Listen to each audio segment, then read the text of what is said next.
제가 20년 넘게 척추 내시경 수술을 하면서 척추 협착증이라고 하면 퇴행성이니까 나이가 들어야만 생긴다, 수술이 유일한 치료 방법이다 라고 말씀하시는 분들이 정말 많았습니다. 혹시라도 내 얘기인데 라고 생각하시는 분들이 계신다면 꼭 이 영상 끝까지 시청해 주시면 고맙겠습니다. 안녕하세요. 척 보면 척추를 아는 척척박사 닥터 해리슨 김현성입니다. 말 그대로 퇴행성이잖아요. 퇴행성이 노인성이란 말은 아니에요. 많이 써서 생기는 문제. 퇴행성 척추 질환은 대부분 고령의 환자분들에 많이 생기는 것처럼, 특히 협착증인 경우 대개 60세 이상부터 급격히 증가되는 것처럼. 하지만 협착증이나 디스크 모두 꼭 60세가 넘어야 생기는 건 아니에요. 척추를 많이 쓰신 분들은 그 전에도 생기는 분들이 아주 많습니다. 특히 최근에는 운동량이 예전에 비해서 굉장히 많이 줄었잖아요. 그리고 이제 안 좋은 자세로 있는 경우도 많고, 또 하나는 진단 기술이 발전하면서 예전에 발견하지 못했던 것들을 많이 발견하기 때문에 디스크나 척추관 협착증 같은 질환들이 젊은 나이에도 많이 발견되는 질환 중에 하나입니다. 젊은 나이에도 쉽게 발견된다고 하셨는데, 그럼 막 10대, 20대에도 발병하는 경우가 있나요? 척추는 성장기가 20대까지 있어요. 그리고 20대가 지나면 퇴화가 된다고 그렇게 이야기를 하고 있어요. 즉 그 이야기는 20대가 될 때까지는 퇴행성 척추 질환이 생기지 않고 계속 성장을 한다고 그렇게 알려져 있었어요, 그동안에. 하지만 최근의 연구들에 보면 디스크 질환들은 그 전에도 이제 자세가 안 좋거나 척추를 무리하게 쓰게 되면 디스크가 생긴다는 게 이미 논문으로 밝혀져 있고, 내 논문에서도 8세에서도 디스크가 생긴다고 이미 보고를 했었으니까 척추관 협착증도 마찬가지예요. 꼭 고령의 환자가 아닌 분들이라도 젊은 나이에서도 많이 생기고, 특히 척추관 협착증은 선천성 협착증도 있어요. 원래부터 협착인신 분들이 있기 때문에 조금만 더 협착증이 진행되면 증상들이 확 나오기 때문에 젊은 나이에도 많이 발견되는 질환 중에 하나입니다.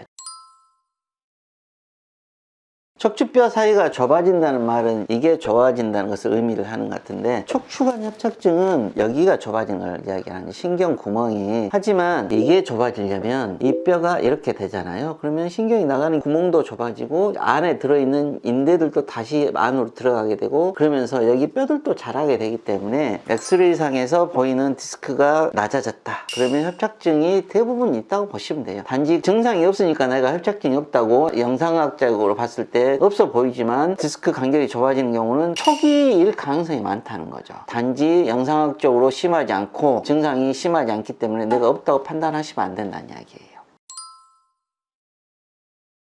그렇지 않습니다. 디스크도 마찬가지지만 척추관 협착증이 모든 통증을 유발하는 건 아니고 모든 신경 손상을 유발하는 게 아니에요. 물론 이제 척추관 협착증이 신경이 지나가는 그 통로를 좁혔기 때문에 신경이 눌려 있는 건 사실입니다. 거기서 두 가지 문제, 하나는 신경이 상했는지, 또 하나는 통증이 유발되는지, 그게 이제 수술이나 치료를 어떻게 해야 되는 그런 방침이 되는 거고, 신경이 많이 집중적으로 눌리게 되면 신경이 상하게 되잖아요. 그러면 수술을 해야 되겠죠. 통증도 마찬가지로 신경이 많이 눌려서 통증이 생기기도 하지만 그 주변에 염증이 생겨서 자극이 되거나 부어있거나 부종이거나 유착이 되거나 화학적 물질이 쌓이는 통증을 유발하는 그런 인자들이 있게 되면 협착증이 심하지 않거나 디스크가 심하지 않아도 수술해야 되는 경우들도 있어요. 하지만 화학적 변화 또 염증의 변화 아니면은 부종의 변화들이 없어서 통증이 없거나 척추가 전반적으로 안정이 된 상황이라면 굳이 수술까지 안 하셔도 되는 경우들도 많아요. 예를 들어서 이런 겁니다. 큰 마을에 살다가 갑자기 전쟁이 나거나 어떤 이유로 인해서 좁은 상황에 살게 돼요. 처음에는 굉장히 불편하죠. 근데 나중에 자기들끼리 거기서 안정이 돼요. 그러면 거기서도 잘 살 수 있는 거죠. 이 좁은 공간에서도. 척추관 협착증이나 디스크도 마찬가지예요. 이게 이 안에서 안정이 되고 자리를 잘 잡게 된다면 굳이 수술이나 그렇게 하지 않아도 돼요. 하지만 이게 뭘 해도 이게 안정이 되지 않는다 그러면 이걸 다시 넓혀줘야 되는 그런 과정들을 가야 되겠죠. 또는 안의 상태가 아무리 안정이 된다고 하더라도 너무 좁은 상황, 그럼 넓혀줘야 되는 거잖아요. 그런 경우에 수술을 가야 되는 이유가 되는 거죠.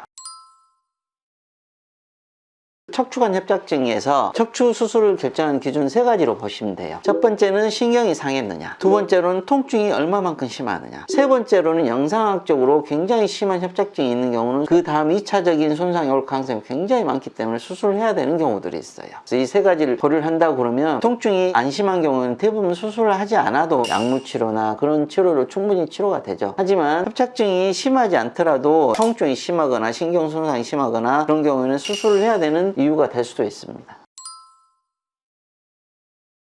협착증이 있다고 해서 항상 아프진 않죠. 아까 말씀드렸지만 협착증이 있었을 때 통증이 생기는 기전 두 가지로 보시면 돼요. 하나는 신경이 많이 눌렸거나 하나는 신경이 많이 자극이 됐거나, 자극이 된 데는 화학적인 물질들이 쌓여가지고 생기는 거, 염증이 생기거나 착이 되거나, 그런 경우는 협착증이 안 심해도 통증의 원인이 될 수가 있어요. 협착증이 심하더라도 척추 주변에 신경 구조물들이 안정이 되면 통증이 별로 없는 경우도 많아요. 그런 경우에는 심한 협착증이 아니라면 수술할 필요가 없는 거죠.